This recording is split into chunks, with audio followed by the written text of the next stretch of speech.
अस्सलामु अलैकुम वरहमतुल्लाहि वबरकातुहू। इस वक्त मैं कश्मीर की मारूफ शख्सियत हज़रत मौलाना अनवर शाह कश्मीरी रहमतुल्लाहि अलैह के मस्कन के पास खड़ा हूँ। लोलाब में ये एक इलाका है, वरनऊ एक गांव है और उस गांव में ये इलाका है अनवराबाद। इस गांव को और इस इलाके को हज़रत के नाम की तरफ ही मंसूब किया गया।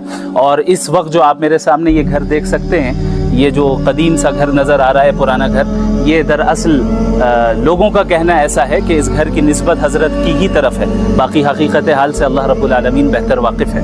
हज़रत अनवर शाह कश्मीरी रहमहुल्लाह मोहताज तारुफ नहीं है। 1875 में उनकी पैदाइश होती है और इसी गांव में पैदाइश होती है, यहीं पे उनकी परवरिश भी होती है। उनके जो वालिद मोहतरम थे वो भी आलिम दीन थे और इनकी बेहतरीन तरबियत होती है, यहाँ तक कि वो बड़े आलिम दीन बन जाते हैं, बड़े मुहद्दिस बन जाते हैं और अहादीस नबविया की भरपूर अंदाज में खिदमत अंजाम देते हैं। आज तक हम सब उनकी किताबों से जो है इस्तिफ़ादा करते हैं और पूरी दुनिया इस्तिफ़ादा कर रही है। आइए हम इंशाअल्लाह आगे चलते हैं, अंदर चलते हैं और देखते हैं कि उस वक्त उस ज़माने में किस तरह का घर हुआ करता था और इन तमाम कम वसाइल होने के बावजूद उन्होंने कैसे दीन की मेहनत की और दीन का इल्म हासिल किया और अल्लाह ने इन्हें कितने ऊंचाई तक अल्लाह रब्बुल आलमीन ले गया। आप इस घर को देख सकते हैं, आप छत को देखें, दीवारों को देखें और इन तमाम जगहों को देखें कि ये घर किस तरह है और किस तरह वो ज़िंदगी यहाँ पे गुजारते थे, कम वसाइल के बावजूद भी बड़ी मेहनत की दीन को हासिल करने के लिए। और आजकल हमारे यहाँ तमाम वसाइल हैं, लेकिन उसके बावजूद जो है